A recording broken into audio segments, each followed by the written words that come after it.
Welcome to the fourth branch program, the place for common sense. Today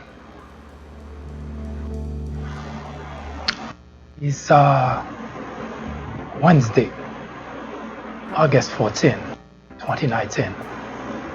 I am MD. We started conversation yesterday. The fact that millions of people have lost their moral compass,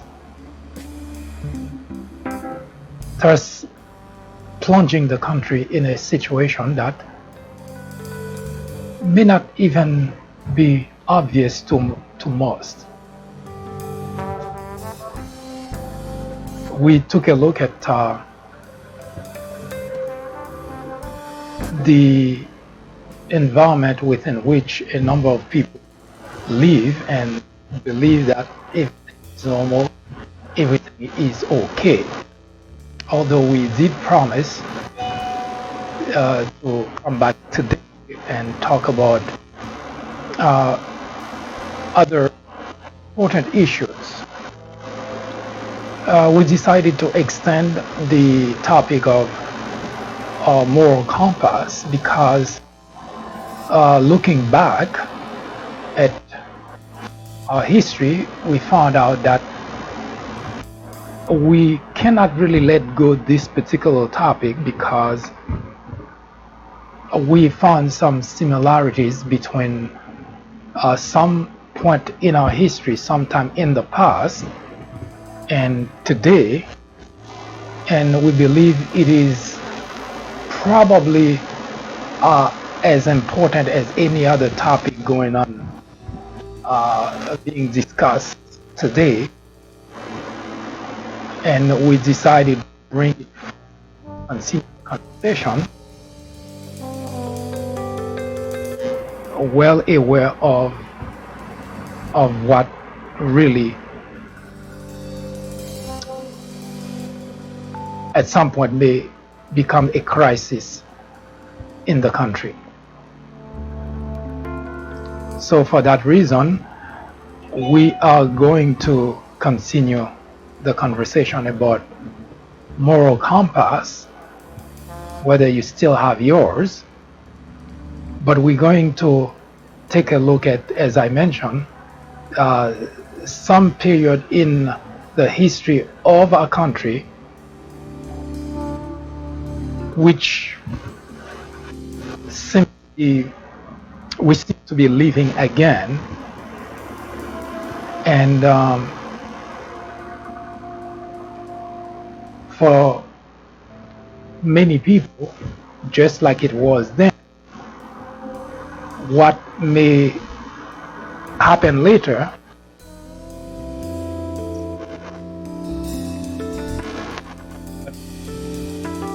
nevertheless, it seems that we may also be having some audio problems, so we'll take the time in 60 seconds, come back to continue the conversation about moral compass. Do you still have yours? In just a moment.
In 1861,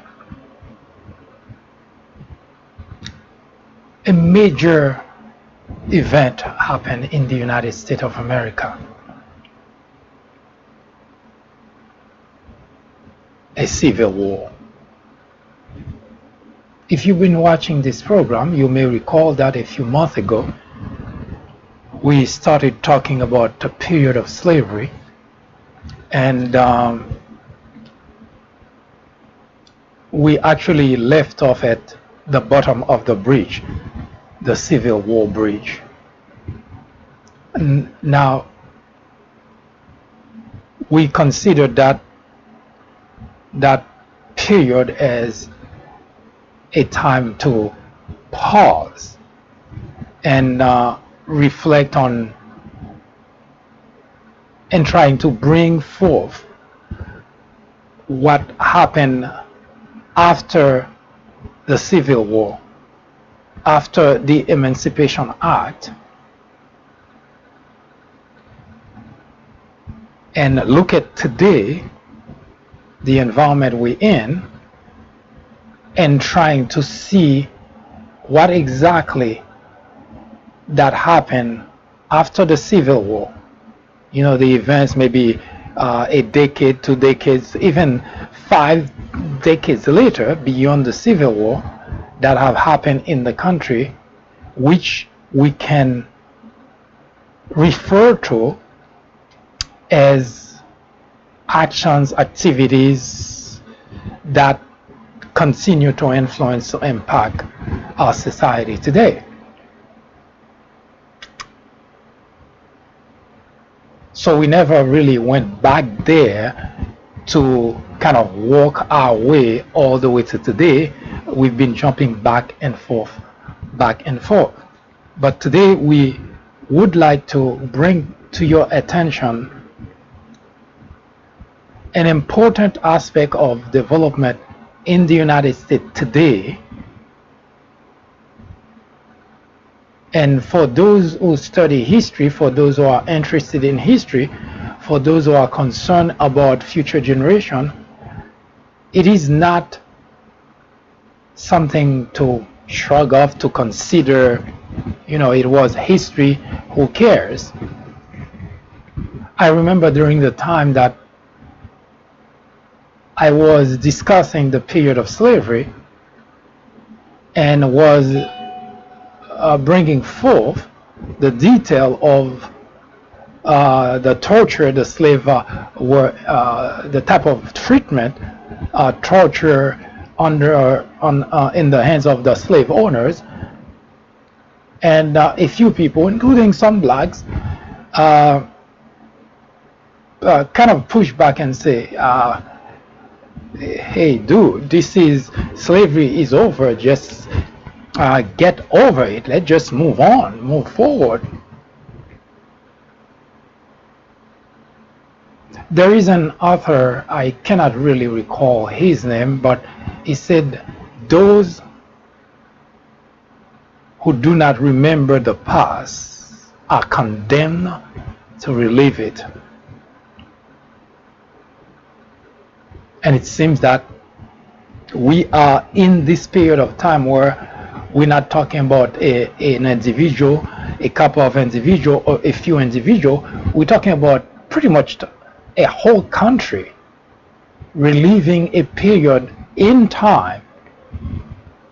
And I can only speculate it's because some could not remember the past, some try to forget the past, try to push it in as far back as away from their memory as possible. And we are at the point in time in which we are looking as if we were transported back in time to relive that period that a lot of those people, including those who were pushing back that slavery is over, just get over it, to relive the past. What can I possibly be talking about? There is no more slavery.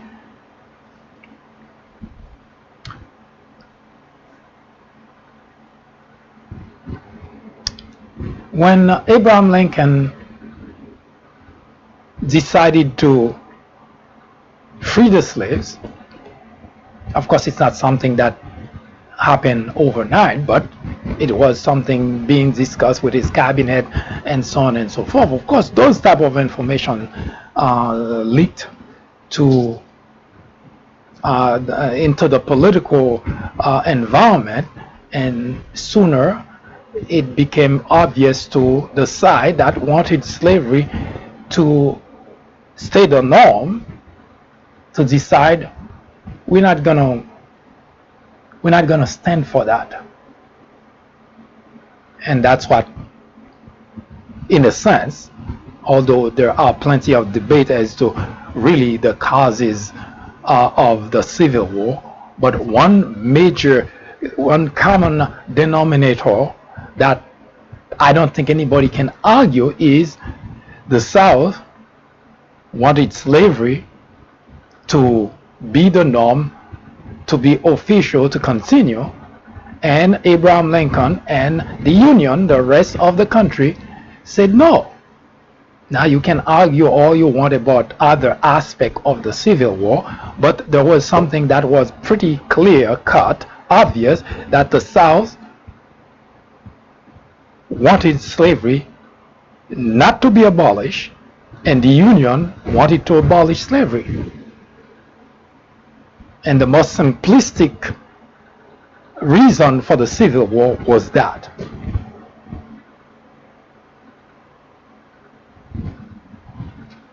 Now, I'm not here to talk about that. I talk about this particular aspect really in very great detail, which you can find on the on my YouTube channel.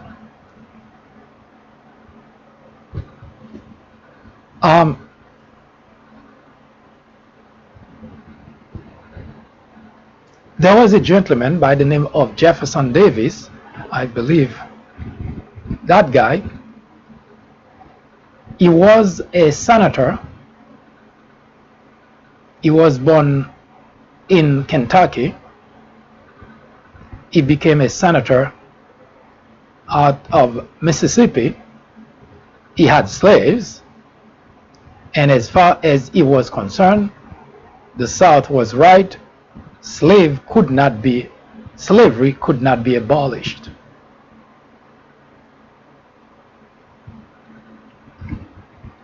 Just a side note, Mitch McConnell reminded me a great deal of that guy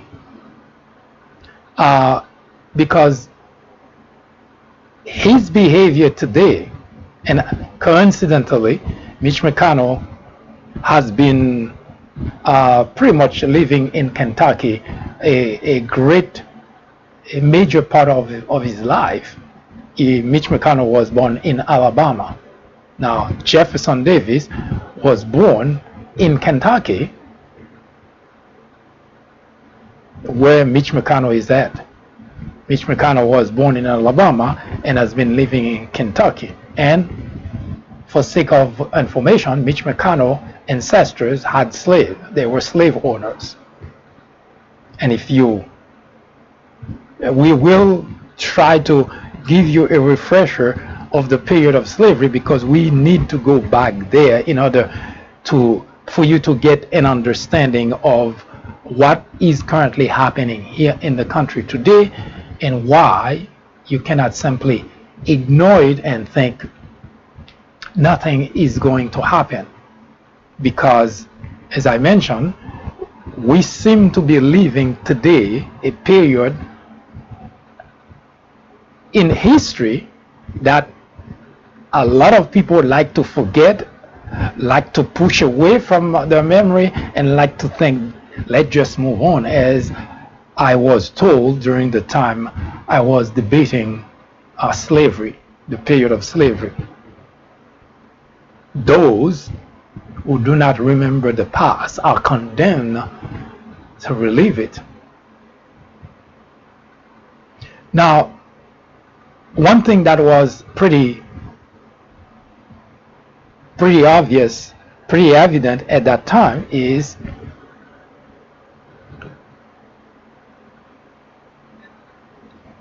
following the Emancipation Act, following the Civil War, in which time that officially, notice I use the word officially, but in reality there were still slaves even after the Emancipation Act was signed by the president, Abraham Lincoln.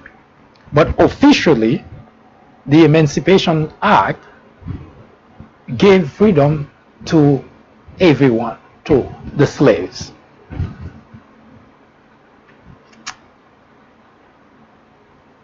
So following the Civil War, which, by the way, there were many casualties, at least 1 million people, more than 500,000 killed during the Civil War. And almost as many people were wounded.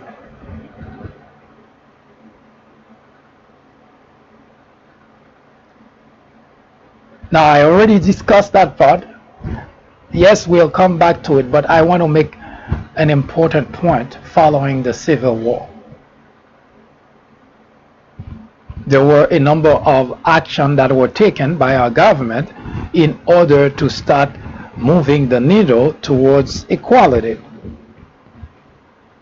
And you may remember that the Civil Rights Act was passed, and that was supposed to more or less level the playing field and provide and give blacks comparable, similar opportunity rights as white counterpart.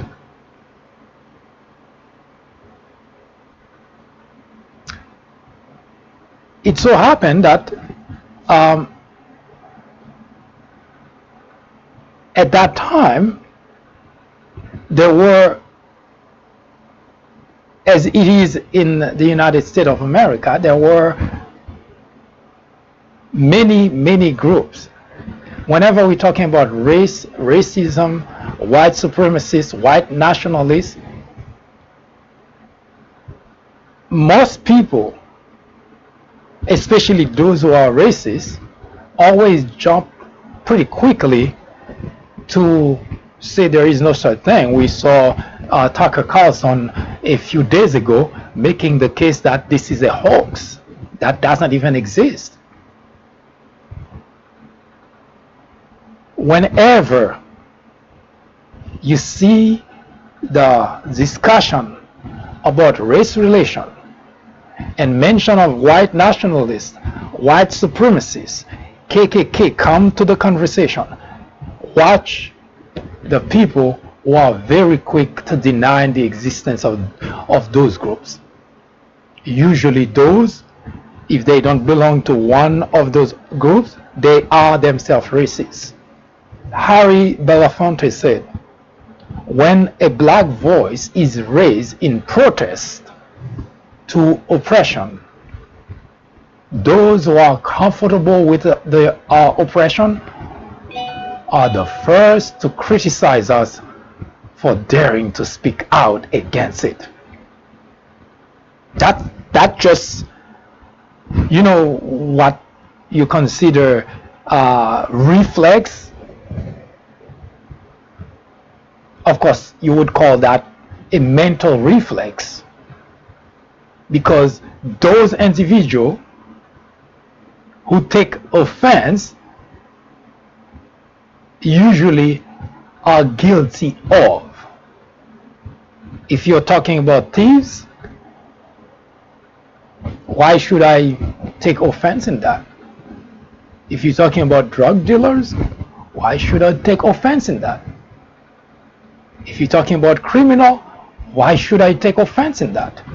This is a normal reaction of a human human being, that whenever an aspect of a conversation attacks their very essence, their very being, they automatically react.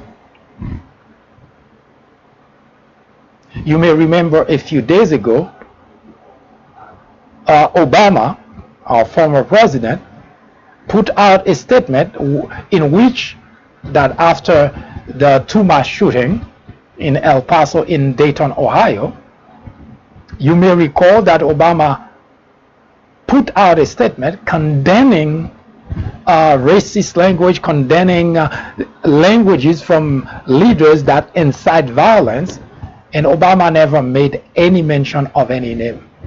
And yet, if you were to tune into Fox, you see hosts at Fox bashing Obama for making the statement. Now, Obama never mentioned anybody's name.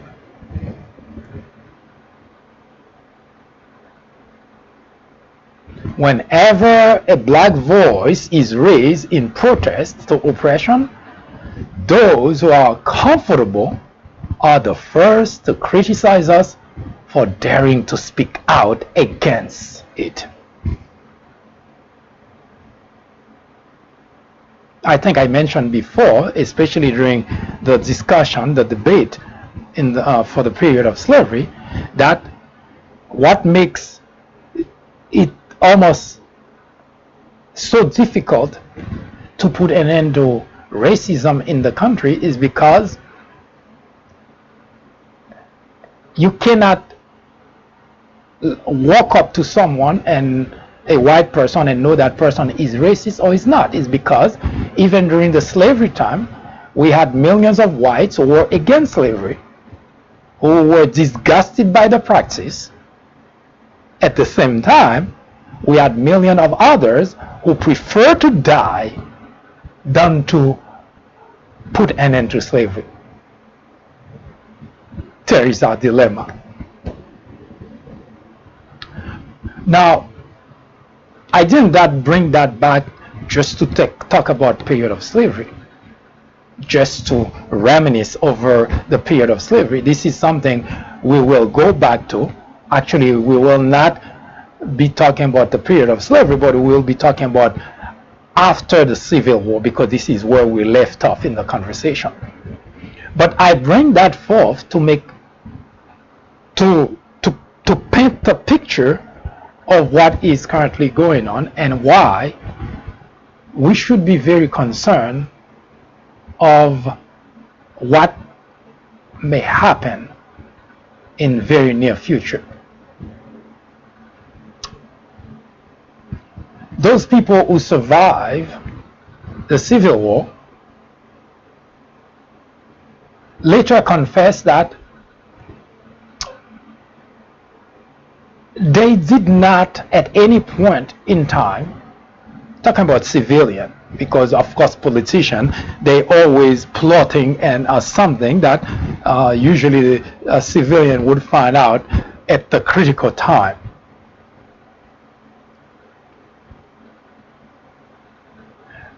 So those people confess that at no point in time that they did see there was ever going to be a confrontation.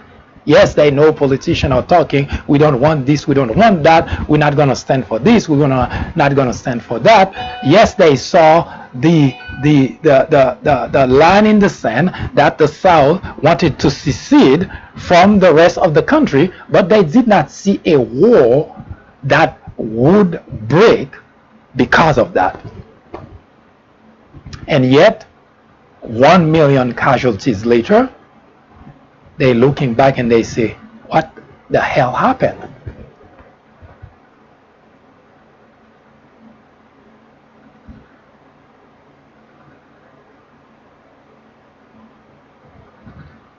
In order to move the process forward and not dwell in the period of slavery, let me show you something.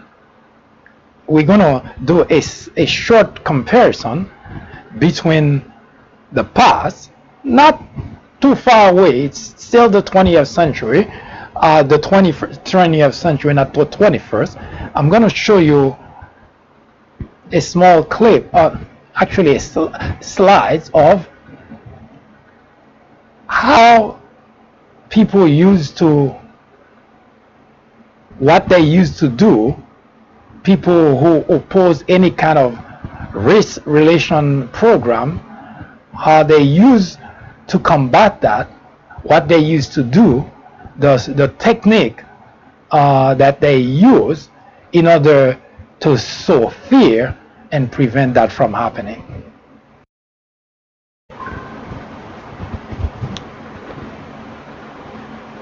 This was the time when KKK, very prominent hate group that had millions of people following them. Those were the most active members, but there were millions of white Americans who shared their ideals, who supported them, who liked what they were doing. They were against black, they were sowing fear, they were killing blacks, and most of the time they suffer no consequences for doing so. You may notice one thing that was very peculiar about the government. Most of the time, those especially who did not want their face to be shown, they had it covered.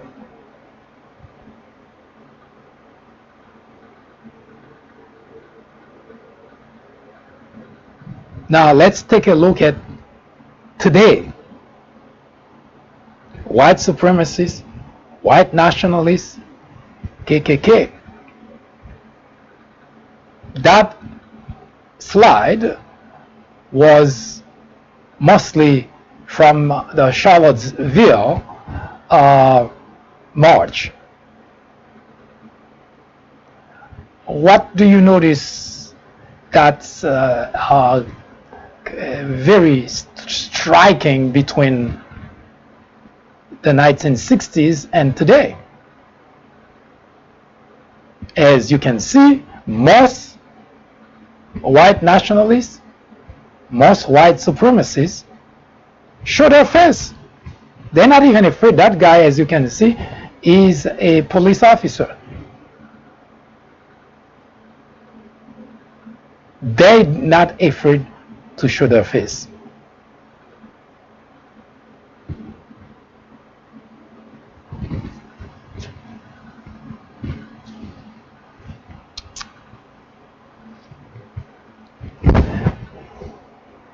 When Donald Trump became president of the United States, the most shocking outcome that rocked the world, not just the United States of America, because nobody saw that coming. Nobody expected someone such as Donald Trump to become president of the United States. Not even Donald Trump saw that coming. We know that for a fact. They didn't see any path for Donald Trump to become president of the United States. In fact, I may have mentioned this before, quite a few months ago.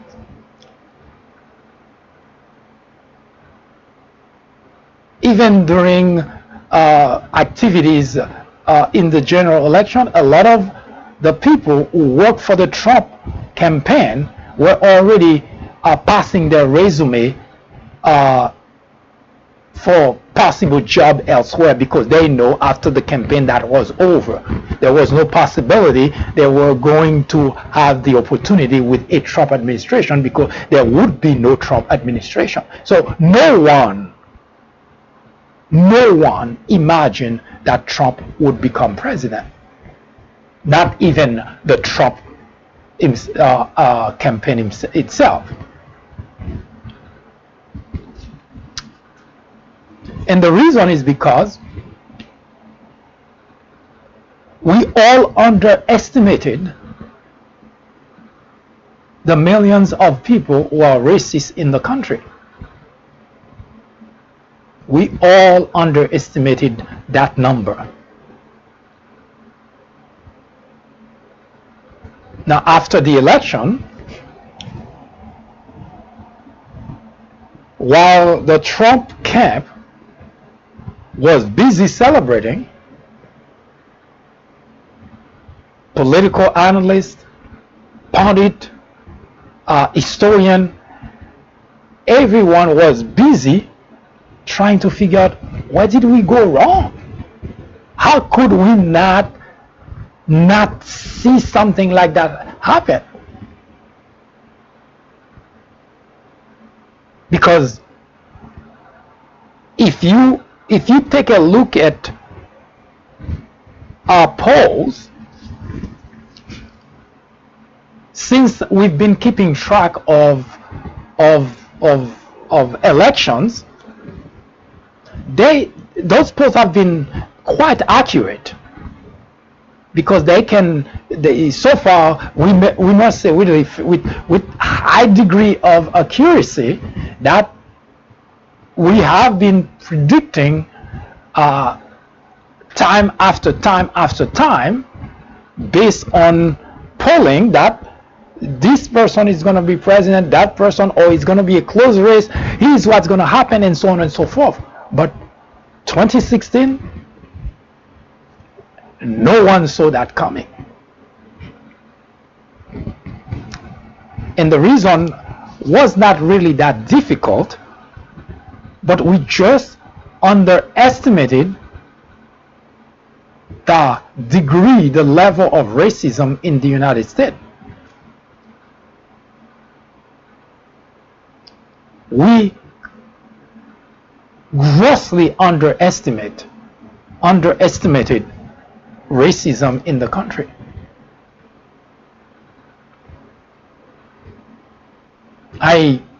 Even up to today, I remember when I started the series War on Blacks, I got a lot of pushback because people were like, oh, which war on blacks? There is no such thing. There is no war on blacks. Although I showed time and again that war brings casualties, and casualties have been mounting on the black side. And that only happens when there is a war. Yeah, you may want to call it something else, but nevertheless. But let's stick to the matter at hand, because as I mentioned, there is a development in our country today which, if left unattended, we may find ourselves reliving a period of the past, a period in the past that we keep thinking, we keep saying, we keep referring to as the darkest moment in the history of the United States. Now, I'm certain there is not going to be, slavery is not going to be back, but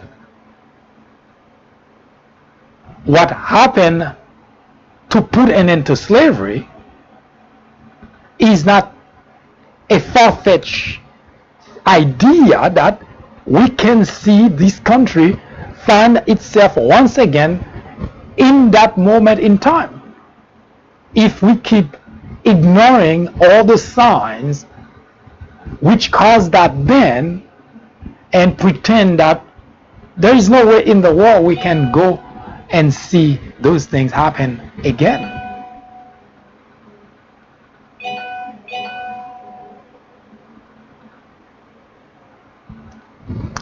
In just a moment, I'll show you exactly where we at, what happened then, what's happening now, and why everyone who is concerned about future generation, anyone who is concerned about the future of the country, should pay close attention, because failure to do so, we may not be around, or then again we may, but regardless, the consequences will be pretty devastating. And for that, we need to pay close attention. And whoever you are, whether you're young, old, you're Democrat, Republican, Independent, this is of concern to you if the future of the country matters.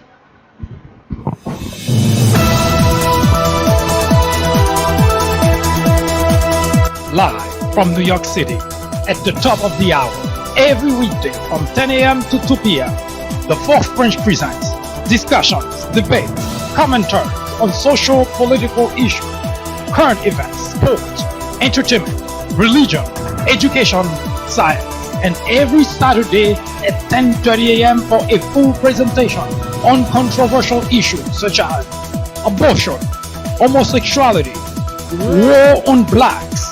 Are Republicans dumber than Democrats? Information which might irritate you, make you cry, make you laugh, but above all, will make you smarter.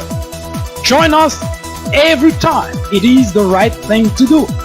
It is the only way to keep your sanity in a world of chaos, hypocrisy, immorality, and deception. Welcome to Common Sense.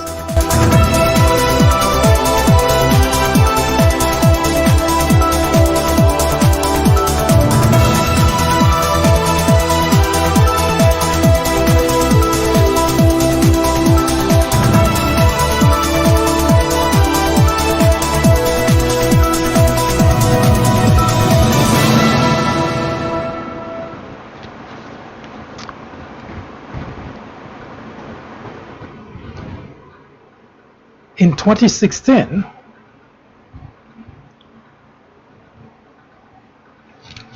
millions of people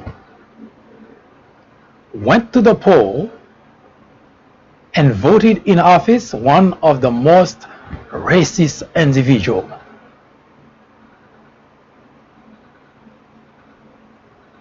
Now, we may pretend that we didn't know that Donald Trump was racist. We may pretend that, but there were plenty of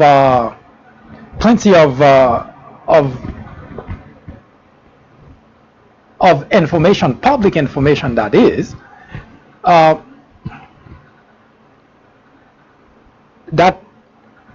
clearly say that Donald Trump is racist.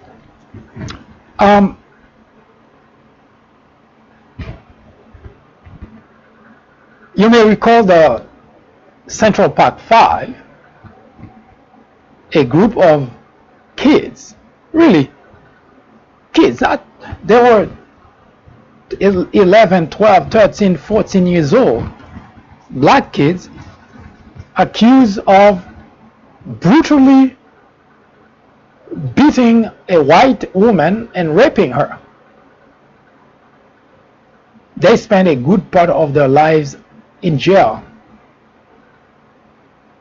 because the country, well, New York, needed closure, needed to find someone, anyone, and blacks always use to satisfy the craving of racism whenever there is a problem. And I went through that before with you in this program, where I show you time and again, every time whites do something that's wrong, they pin it on black. Society run with it, just to find out that it was never a black individual. We'll revisit that, but for now,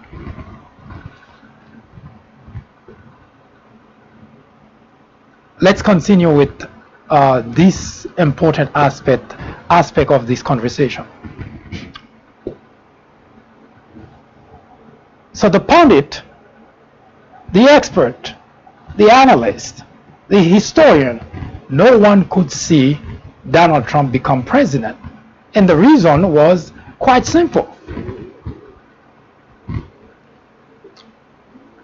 No one ever,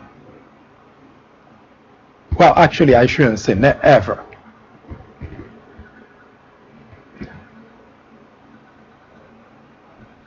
Well, ever is actually good, because there was an individual who used racism before as a platform but didn't become president. So yes, the ever works. So Donald Trump started his bid for the presidency of the United States exclusively using racism as his platform. Exclusively.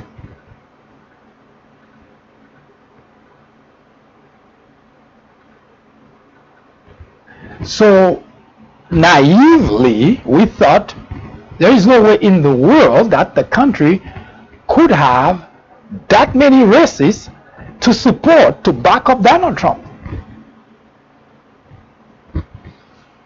I said naively because, well, I'm talking about the country in general, but you may recall, if you've been watching this program, you've been reading my publication, you may recall that well before Donald Trump bid for the office of the presidency, I had many articles published in which I said that the Republican Party is a haven of racists.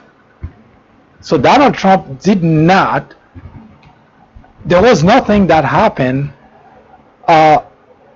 in the 2016 presidential election that was a surprise to me, because I had several articles that were published prior to Donald Trump bidding for the presidency of the United States.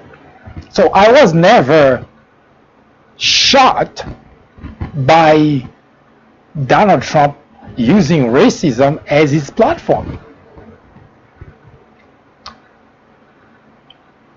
Now, I don't know those people were shocked by the outcome, whether they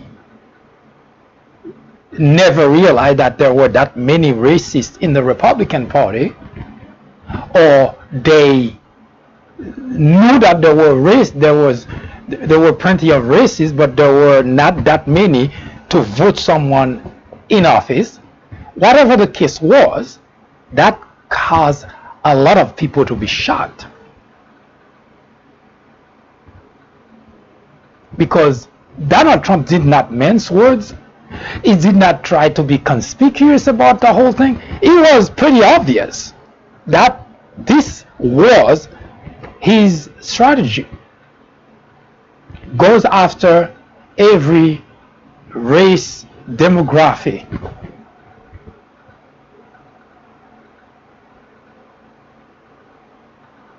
It was the Mexican, the black, it's a Muslim. That was what he based his campaign on.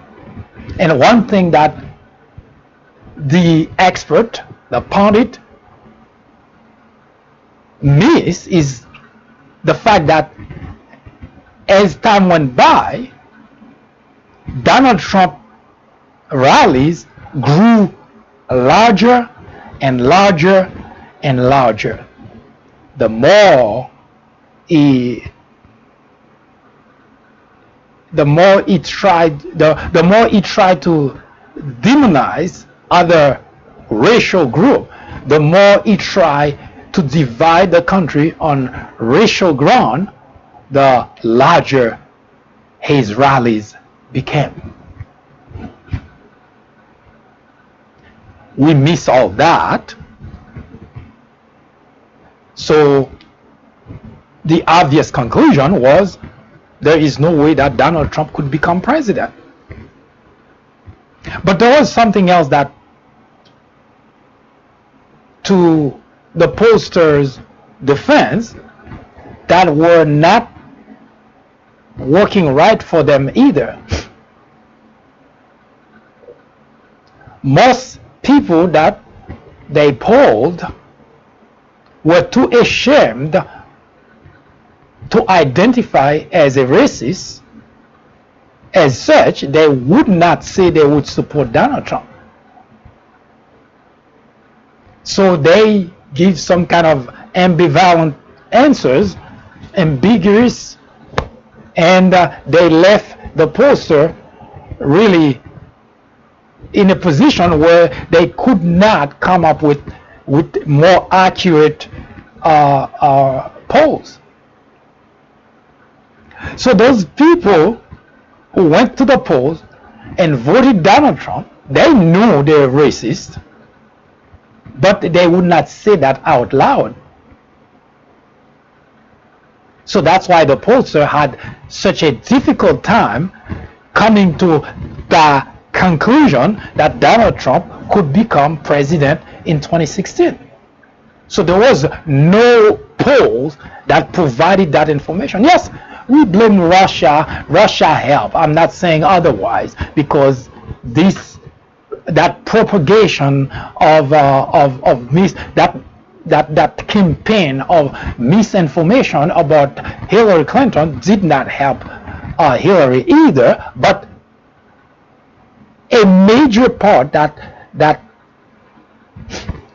made it possible for Donald Trump to become president is the fact that there were millions of individuals in the Republican Party who are racist. They were hiding behind a mask, but they decided they don't care. They're going to vote the individual who expresses their views, the individual who shares their views, the individuals who shares their concern. They're going to vote for that individual. So they did.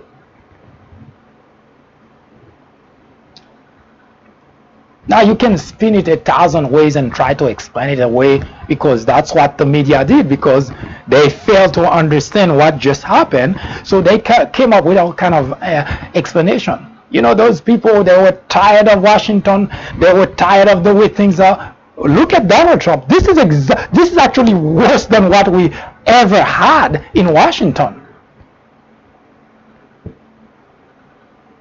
And of course that was predictable, because Donald Trump has lived a life where and I said that before here, for those who never heard, I'll say it again. Donald Trump in his business never done anything legitimately. Never, ever. So you cannot expect someone who live his life that way would all of a sudden become a good person and start doing things the right way. That cannot be. This is not how we humans act. Something you've been doing all your life, you continue to do it. In fact, you get better at doing the wrong things.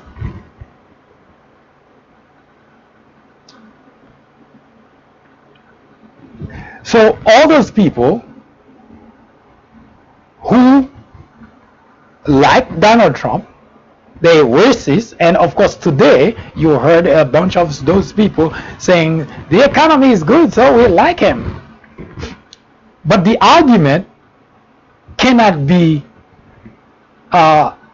retrofitted, because at the time that they were voting for Donald Trump, they had no idea what awaits in the future. They had no idea. So they cannot retrofit their explanation for voting for Donald Trump as if they had that crystal ball and knew that the economy was going to continue being good. And by the way, Donald Trump did not start a good economy. He enjoyed whatever was already going on. So no one who voted for Donald Trump can claim that the economy is good, that's why they voted for Donald Trump. They cannot claim that, because it's not right. It's not a logic that they could use at the time that they were voting for Donald Trump. So the most logical explanation is Donald Trump expressed their view. Donald Trump share Donald Trump ideals about race relation, about racism, about the way that Donald Trump feel about Hispanic, about blacks, about Muslim. So they share those views, so they voted for that individual. Now, there are a few people, legislators and so on, who believe that after the election, Donald Trump become president, he's going to be a different person, he's going to be a refined person, he's going to be just what we always wanted in a president. Is he?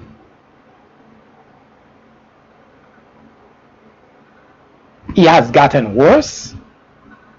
He has become worse. In fact, he is the worst version of himself. Now he's drunk with power, President of the United States, with all the resources at his disposal. Now he has gotten even worse.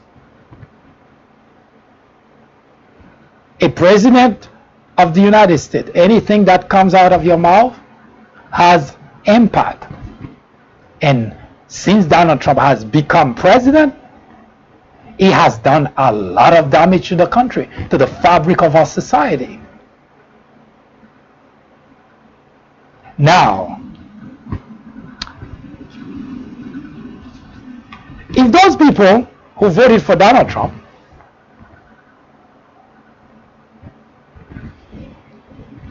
were hiding behind a mask, pretending that we're not racist, we just voted for him because he said the right thing. And the right thing that he said was, of course, that Mexicans are rapists, blacks are criminal, and so on and so forth. Donald Trump did not offer anything beyond those things as far as agenda for the country. I know that because I live in Donald Trump website during the whole presidential election 2016. There was nothing substantial. The longest document was about immigration, and it was probably 3-4 pages long in terms of words, and without any exaggeration, an 8th grader could have written something better. There was no agenda. Donald Trump did not have any. So anyone who would be interested in a candidate that would offer something to the country would have never voted Donald Trump. So it's not about Donald Trump agenda. Well, actually, I said that wrong. It's about race agenda. Because he promised to build a wall. He promised to keep Muslims out of the country. He promised to keep criminals blacks, pretty much coded word.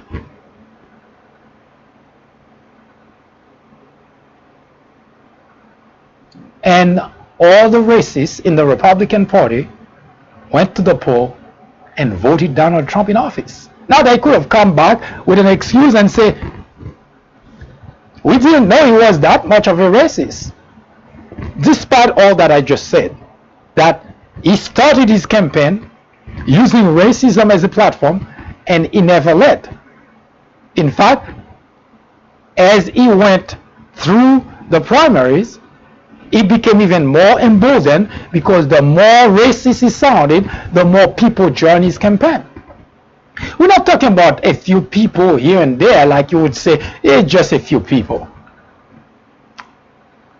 Donald Trump rallies attracted 40,000 people. And every part of the country he went to, that was the same thing. So we're not talking about just somewhere in the country. We're not talking about just a few people here, a few people there. Across the country, those were the people who joined the campaign because they like those kind of languages. They like those type of messages. Yes, the Republican Party is a haven of racists. I said that before Donald Trump even bid for the office of the presidency. It was no surprise to me that Donald Trump could attract that large group of people behind him. Now the country was in this, maybe in this belief that was the case, but it was never a surprise to me. But here's what's even funnier today. After Donald Trump became president, he became the worst version of himself. He put his racism in full display for everyone to see, and every opportunity he has, he proves to be worse than he was in 2016. No one can argue that. I know that his supporters try to defend him, but no one can argue the fact that Donald Trump has proven beyond any doubt he is a racist, and he is using racism to govern his whatever policies is tainted with racism. Whatever comes out of his mouth, whatever he tweets,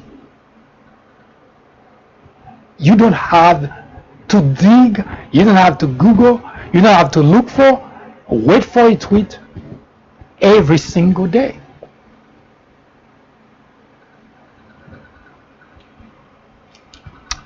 But you know what's worse? Polling of support for Donald Trump continue to be exactly the same as it was.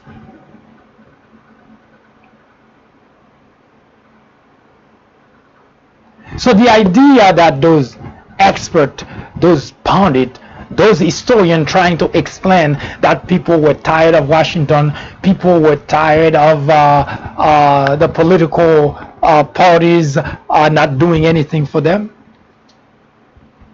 we all know that was false explanation.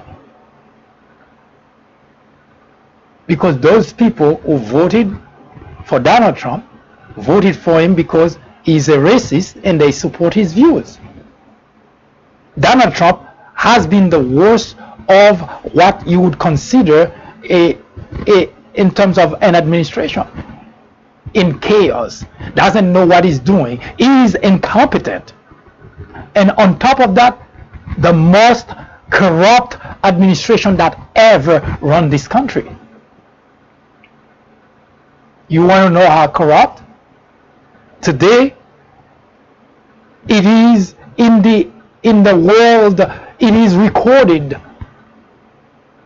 in the world book that now the United States has a corrupt government. So we know that there is nothing that's good about Donald Trump. Donald Trump let a journalist be murdered and do nothing because he is that corrupt.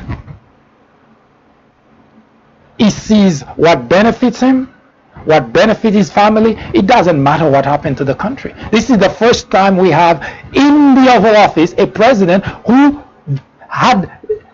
did not care about an American citizen, a journalist at that, killed by a foreign government, and say, oh well, and continue to do business with that government.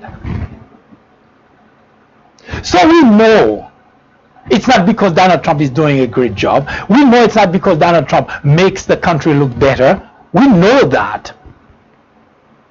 But there is only one reason all those people continue to support Donald Trump, is because of racism. They all like the idea of having a racist in the Oval Office that continue to promote their views, that continue to give them cover, that continue to provide them a platform so that they can come out and show their face as racist. They used to cover their face.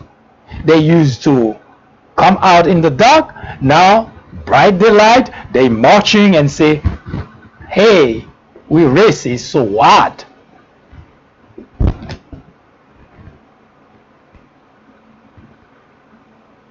And we're not talking about just those people that go to the rally and cheer and jeer and clap and smile and chant. We're not talking about just those people. We're talking about corporate America as well. Donald Trump coffers for re-election is bursting, not because of individuals' contribution, but because of a large corporation providing large donation. Yes, corporate America has been fueling racism in the country, and this is not news to me. I've been talking about that.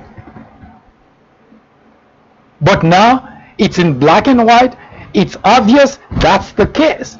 Now people were pushing back and say, so much for racism, so much for this, so much for that. I don't know if they completely oblivious of the state of affair in the country, or they were saying that because it's a way for them to try to model the issue.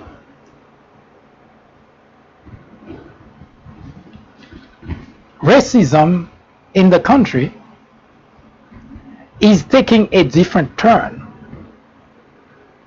and we see that under Donald Trump, and we see all the Republican legislators. So it's not just Donald Trump, because that's what I want you to understand. Donald Trump did not bring racism with him. He is a racist, but he found racism well entrenched in the country, in the Republican Party.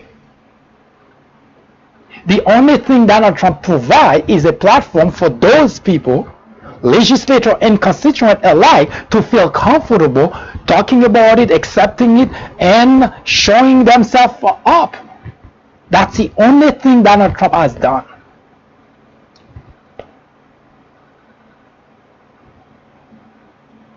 And the more comfortable they feel,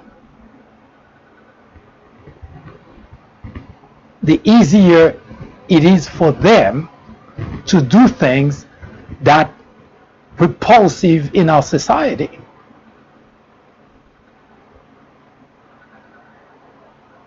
I've been talking a long time how racist Mitch McConnell is, and of course people shrug that off because Mitch McConnell doesn't come out and say the kind of thing that Donald Trump has been saying.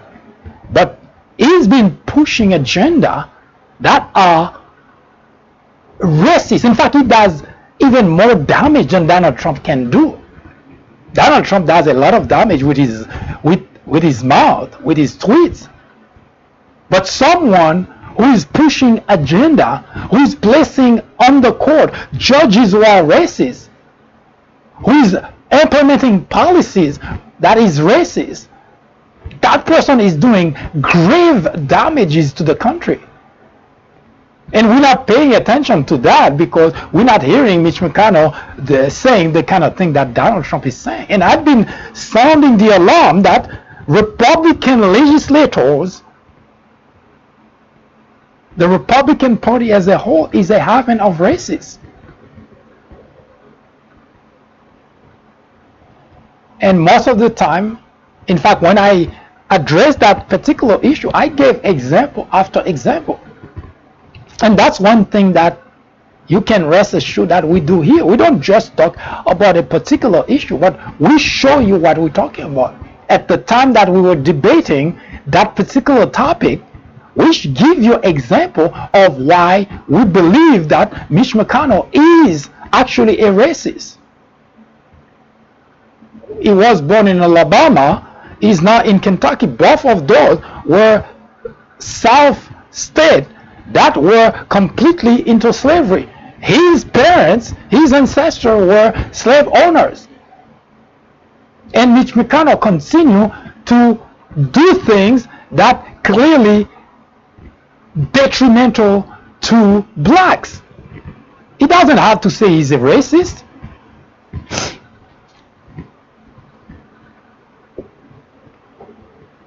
And for a reason that sometimes beyond my understanding, blacks believe that there's been so much progress done. as I mentioned before, progress is very relative.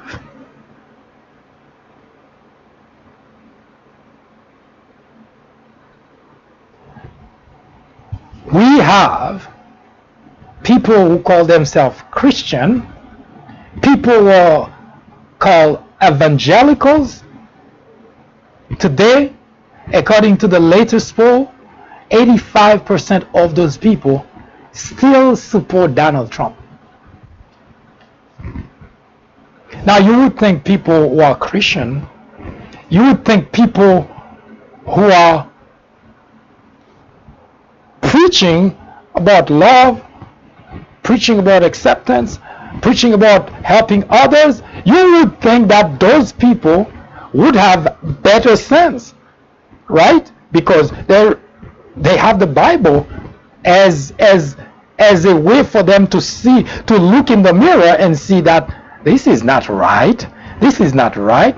Those are the very people that support Donald Trump.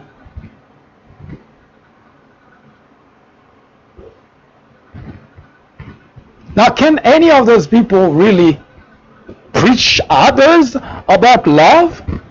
Can they preach others about doing the right thing?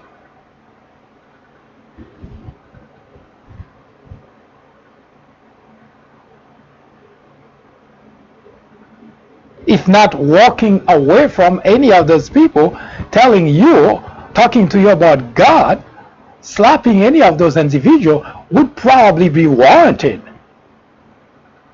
Or slap them out of their delusion. You cannot call yourself a Christian.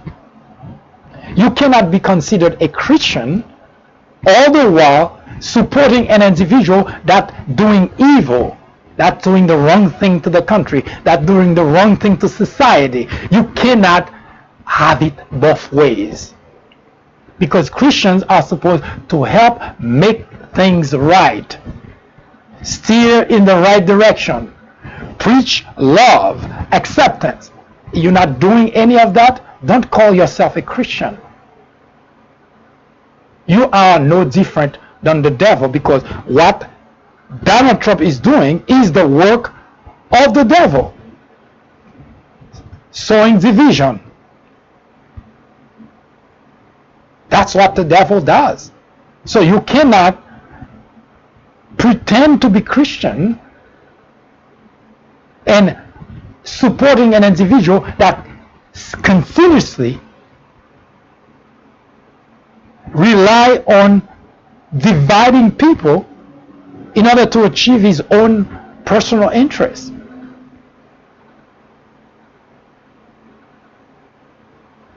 And there is also this question I always ask everyone that come and telling me Donald Trump is great. Would you use Donald Trump as a role model for your children, your grandchildren? He's the President of the United States. Who would be the best person to point to your children, your grandchildren, and say, I would want you to emulate that individual? Can you do that?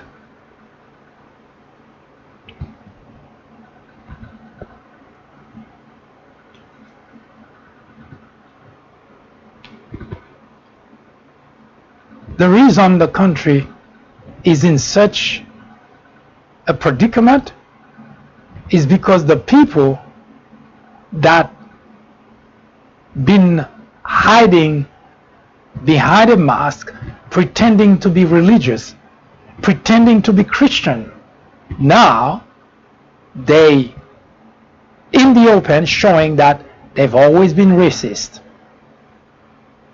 There was nothing Christian about them. It was just a label. It was just a cover that they hide under to fool people. Because one thing I can tell you, as I mentioned yesterday, I know quite a great deal about Christianity. And this kind of behavior is not Christian.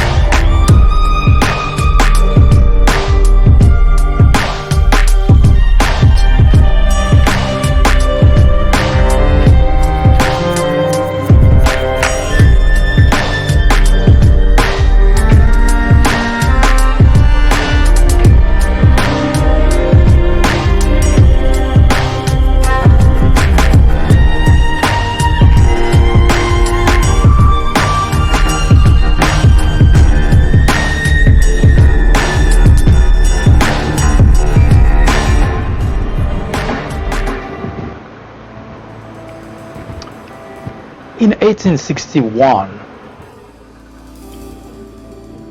the United States of America was so divided that, well, we were at war. There were two sides. The Union and the South. The South wanted to keep slavery because it benefits them. The Union wanted to end slavery because it was disgusting practice. Ironically, those who wanted to keep slavery around were the very same individuals who claimed to be Christian, who went to church on Sundays, who put money in a basket, paying their tithe, giving offering, closing their eyes, kneeling down in order to evoke a God that they say is a God of love, a God of compassion, all the while torturing the slaves, executing them.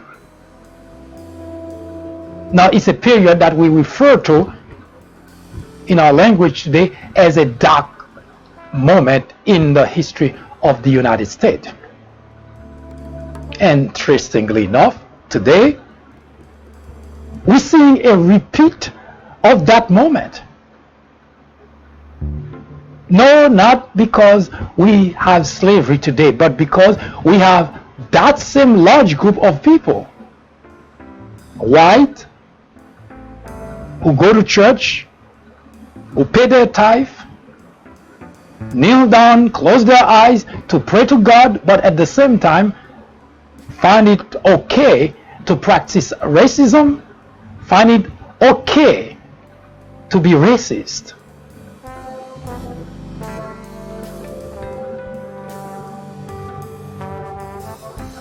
At some point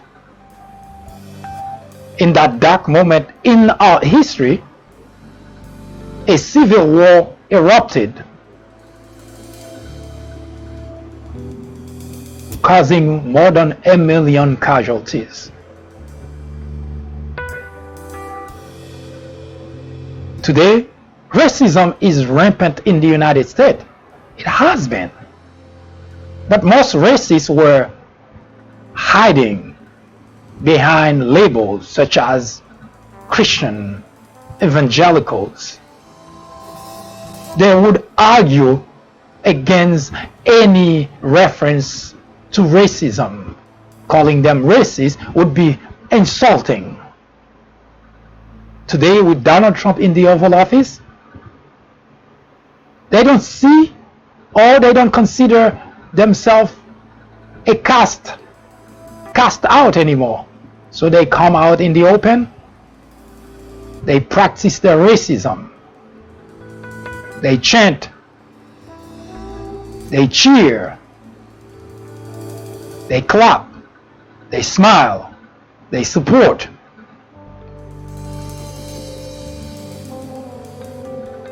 According to the latest poll, 85% of people who call themselves evangelical. That's not a small number. That's not the white nationalists. That's not the white supremacists. 85% of individuals who go to church on a regular basis, who consider themselves Christian, continue to support a racist, continue to support racist view, continue to go to his rallies and cheer him and chant with him and clap with him. Yes, we know the country is back to another dark time in our history.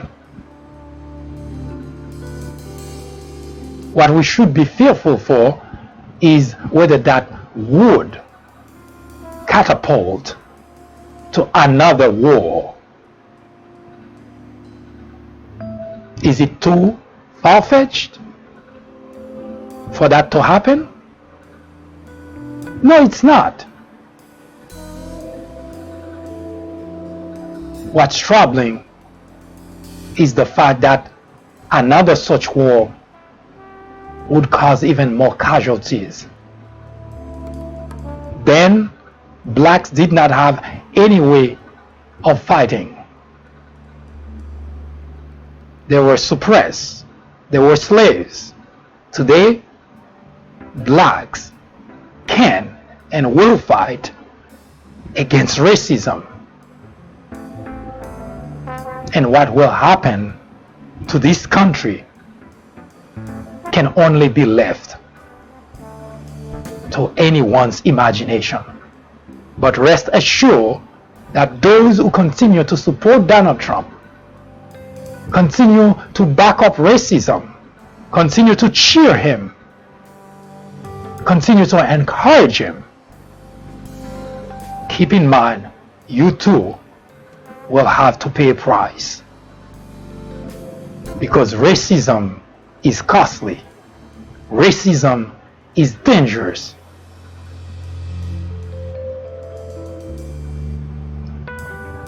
I hope this information was of some use to you. If not, you already know what to do. Send us your comments, your criticism, your suggestion. Let us know how to do it better.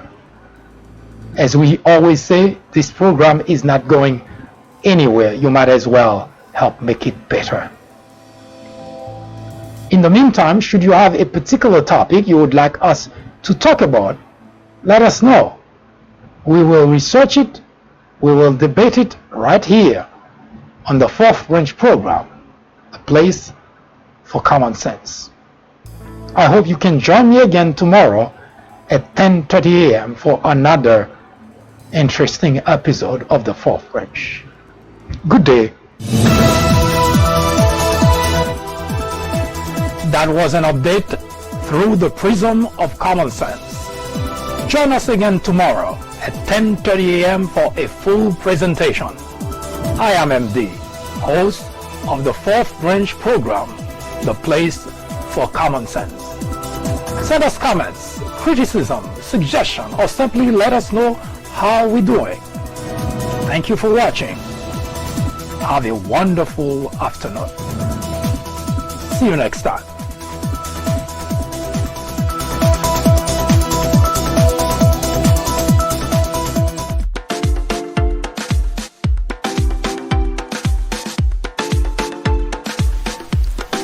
The Fourth Branch podcast is brought to you in collaboration with the People Branch publication, which can be found on the People Branch website, located at peoplebranch.org. That's peoplebranch.org. That's peoplebranch.org website, in which you will find a number of very interesting articles.